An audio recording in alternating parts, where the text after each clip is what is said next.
রক্তের বন্যা বয়ে যাচ্ছে। আসলে কি তাই? আসলে তাই না। আপনি ভারতে যান, আমার বড় ভাই এখানে আছে, ভারতের চিকিৎসা নিতে যায়। আরে অনেক জায়গাতে মুসলমানরা কুরবানির দিন সেখানে গরু জবাই করতে পারে না।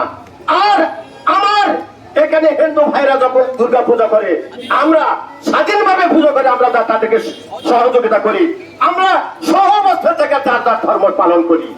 এর থেকে বাংলাদেশে আর সাম্প্রতিক সাম্প্রতিক কিছু থাকতে পারে না। আজকে তারা প্রচার করতেছে বাংলাদেশের সাম্প্রদায়িক দাঙ্গা হচ্ছে। সাম্প্রদায়িক দাঙ্গা বোঝে, অর্থ বোঝে। আমি বলি যে আপনারা জাতিসংঘের মাধ্যমে এখানে আসেন, সাম্প্রদায়িক দাঙ্গা কাকে বলে? এটা কি সাম্প্রদায়িক দাঙ্গা বলে?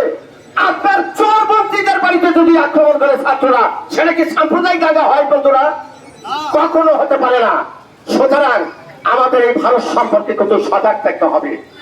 আর একটা কথা বলে শেষ করব, রাজনীতির যে মামলাগুলো আছে, 1996 সালে আমিও 6টা কেসের আসামি ছিলাম। এবারও বাদশা ভাইয়ের সাথে এবারও আসামি, দয়া করে কারো ভয় ভর কিছু নাই, সমস্ত মামলা ইনশাল্লাহ উঠে যাবে। এবং এটা করার জন্য যা করে যাবে, আমরা আইনজীবীরা আছে, আমার সমস্ত আইনজীবীরা আপনাদের সহযোগিতা করবে, ইনশাল্লাহ কোনো প্রবলেম নাই।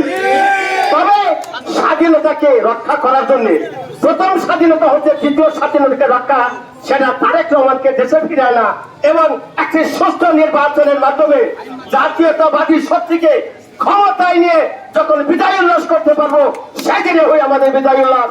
সবাইকে সেই আনন্দের অগ্রিম বার্তা দিয়ে, সবাইকে ধন্যবাদ দিয়ে, সবার প্রতি দোয়া রেখে, সবার কাছ থেকে দোয়া রেখে আমি আমার বক্তব্য শেষ করছি।